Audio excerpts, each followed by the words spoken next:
বাড়ির নিচে স্বামী বিবেকানন্দের মূর্তিকে গঙ্গা জল দিয়ে ধুয়ে শুদ্ধিকরণ করলো তৃণমূল কংগ্রেস। বিরোধী দলনেতা শুভেন্দু অধিকারী গতকাল মোমবাতি মিছিল করে বিবেকানন্দের মূর্তিতে মালা পরিয়েছিলেন।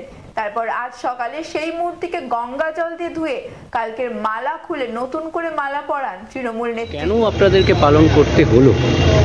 গাড়ির নিচের একটা আকস্মিক দুর্ঘটনায় কিছু মানুষ মারা গেছেন, খুবই দুঃখজনক ঘটনা। আমরা এখনো আমাদের প্রতিবেশী সেই মানুষগুলোকে আমরা এখনো করতে পারিনি, আমাদের প্রত্যেকেই পরিচিত। শুধুমাত্র সোনোংরা রাজনীতি করার জন্য পশ্চিমবঙ্গের বিরোধী দলনেতা গতকাল বহু ক্রিমিনালকে জড়ো করে যেভাবে গাড়ির নিচের মানুষের আবেগ বিবেকানন্দের মূর্তি এবং গাড়ির নিচের মানুষের আর্থিক সহযোগিতা এবং রঞ্জিত শীলের নেতৃত্বে গাড়ির নিচের মানুষ এই বিবেকানন্দের মূর্তি তৈরি করেছে। আমরা প্রত্যেক বছর গাড়ির নিচের এই বিবেকানন্দের জন্মদিন আমরা এই দিবসটি পালন করি গাড়ির নিচের মানুষকে সঙ্গে নিয়ে।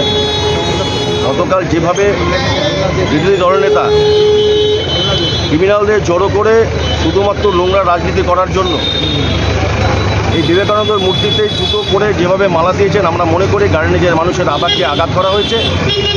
সেই গাড়ির নিজের মানুষকে আবেগকে ফিরিয়ে দিতে আমরা সকাল থেকে তৃণমূল কংগ্রেসের কর্মীরা আজকে বাদাবরতলার মোড়ে বিবেকানন্দের মূর্তিতে গঙ্গা জল দিয়ে আমরা তার শুদ্ধিকরণ করছি। গাড়ির নিজের মানুষের যে আঘাত, সেই আঘাতকে পুনরায় ফিরে দেওয়ার জন্য আমরা মালা দিয়ে আবার বিবেকানন্দকে গাড়ির নিজের যে আবেগ, সে আবেগকে ফিরিয়ে দিচ্ছি।